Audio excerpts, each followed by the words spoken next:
A new week means new anime fire, and October came through swinging like a damn titan. This season's lineup is stacked with emotional sequels, dark fantasies, and action-packed masterpieces that have fans losing their minds every single week. So today, we're diving into the top 6 rated anime airing this October. From emotional farewells to world-ending chaos, this list's got something for every anime fan out there. Now let's not waste a second. Kicking us off at number 6, I'm Sanda. This anime is wild. Imagine if Santa Claus was real. Oh, but instead of spreading joy, his bloodline was hunted down, cursed, and forgotten by the world. Yeah, Sanda takes that sweet Christmas cheer and turns it into pure nightmare fuel. Our protagonist, Sanda, is a normal student until he realizes he's a descendant of Santa himself and that those myths about gift-giving and reindeer are hiding a bloody truth buried deep in history. The atmosphere is cold, dark, and dripping with tension. The animation, sharp and gritty, the kind that hits you with that eerie holiday glow before smashing it apart with pure chaos. It's written by Yuji Kaku, the same genius behind Hell's Paradise, so you already know it's got that twisted storytelling where beauty and horror dance together in one insane narrative. What makes Sanda special is how personal it feels. It's not just action for the sake of action. It's a reflection on loneliness, forgotten traditions, and the dark side of belief. The characters feel real, the fights are brutal, and every episode peels back another layer of this cursed world. If you thought Christmas was about joy and presents, well, Sanda is here to remind you that even the jolliest legends can bleed. Sliding in at number 5, we've got an absolute banger that's all about revenge served with elegance and a smile. May I ask for one final thing? Now, don't let the polite title fool you. This anime is as brutal as it is beautiful. We follow the noble woman Scarlet, a woman betrayed by her fiancé, abandoned by her kingdom, and left for dead. But instead of tears, she rises. Sharper, colder, and far deadlier than anyone ever expected. Because Scarlet isn't just any lady. She's a former assassin who's had enough of fake love and royal politics. Her one final thing? Oh, it's payback. In heels. What makes this anime shine is the balance between its graceful style and pure, calculated violence. Scarlet's charm isn't just in her swordplay, it's in how she dismantles everyone who wronged her with wit, poise, and that terrifying calm that says, "You really shouldn't have messed with me." It's revenge done right, not just angry slashing, but layered emotion, power plays, and moments where you genuinely root for her every step of the way. Visually, it's stunning. Gorgeous gowns, regal settings, and choreography so sharp it feels choreographed like a waltz of vengeance. Every episode ends with that mix of satisfaction and tension that keeps you clicking next before the credits even finish. So yeah, if you like your romance with a splash of blood, betrayal, and badass women taking back their dignity, May I Ask for One Final Thing is your next watch. It's elegant revenge wrapped in royal drama, and it absolutely deserves its spot at number 5.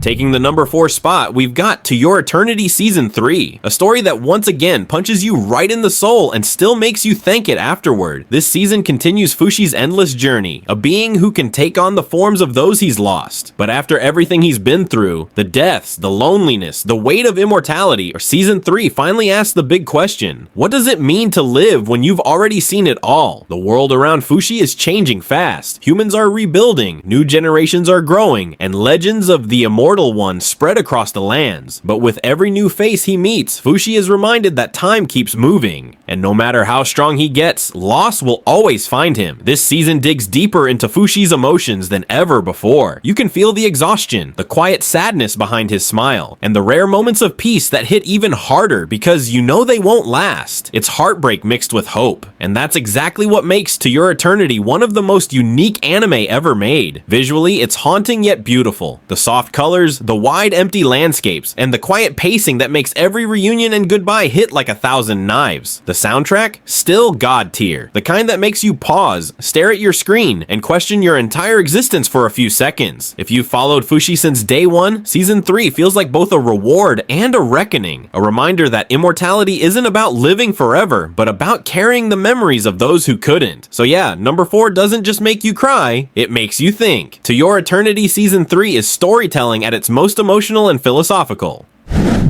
Sliding smoothly into number 3, we've got My Status as an Assassin. Obviously exceeds the hero, a title that already screams confidence, and trust me, it earns every bit of it. This isn't your usual isekai where some clueless guy wakes up with cheat powers and a harem waiting for him. Nah, this one's colder, darker, and way more tactical. The story follows Akira, a calm, sharp-minded student who, along with his class, gets summoned to another world. Everyone's celebrating until Akira checks his stats and realizes something insane. His assassin class completely outclasses even the heroes. What follows isn't a typical save the world story. Akira becomes a shadow in a world full of light. Silent, deadly, and always one step ahead. Instead of charging in headfirst like most isekai heroes, he plays the long game, mastering stealth, assassination, and psychological warfare to survive in a world that doesn't trust him. What really makes this series shine is its mix of grounded strategy and moral conflict. Akira isn't some bloodthirsty killer. He's logical, calculating, and painfully aware of the line between survival and corruption. Every fight, every decision carries real weight. You can feel him slowly losing pieces of himself as the world pushes him to do the unthinkable. Visually, it's sharp. Literally, every motion, every strike feels like it's cutting through the air. The world design leans more medieval and realistic, ditching flashy magic circles for gritty sword fights, stealth missions, and political tension. This anime hits that sweet spot between action and depth. The kind that makes you root for the protagonist while constantly wondering if he's still the hero or slowly turning into something else entirely. So if you're into worlds where power doesn't mean safety, where the quietest guy in the room could take out the strongest one before they even blink, My Status as an Assassin obviously exceeds the hero is a name you won't forget.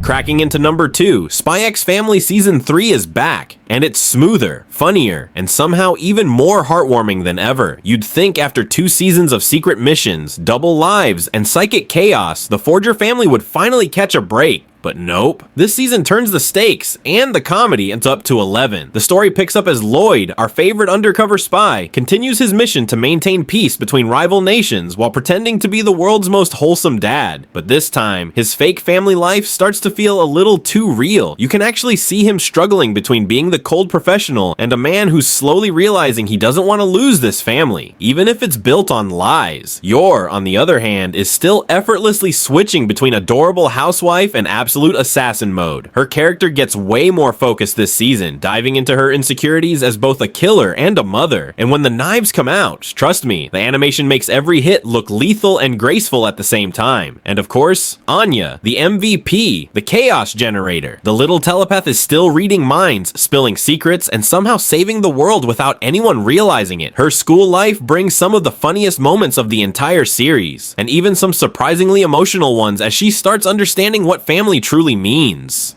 But what makes Spy X Family Season 3 shine is its tone. It doesn't need massive explosions or world-ending threats to keep you hooked. It's about the little things, the fake smiles that turn real, the dinners where everyone pretends to be normal, and the quiet moments that hit harder than any action scene. The art style, still clean and crisp with that spy noir vibe wrapped in warm pastel family life. The music, still top tier. It balances elegance, tension, and comedy in one perfect blend. This season proves one thing: Spy X Family isn't just about espionage, it's about love in disguise. The kind that sneaks up on you while you're busy saving the world. And finally, sitting comfortably, or rather explosively, at number 1, we've got My Hero Academia, the final season. Man, what this show has done it for me. The emotion, the intensity, the pure heart in every scene. It's unreal. After years of build-up, My Hero Academia has finally reached its ultimate form. And I'm not even exaggerating when I say this season is legendary. The animation? Smooth as hell. You can literally feel how much the studio leveled up. But the choreography, the lighting, the movement, it's all cinematic now. Every punch lands heavier. Every scream hits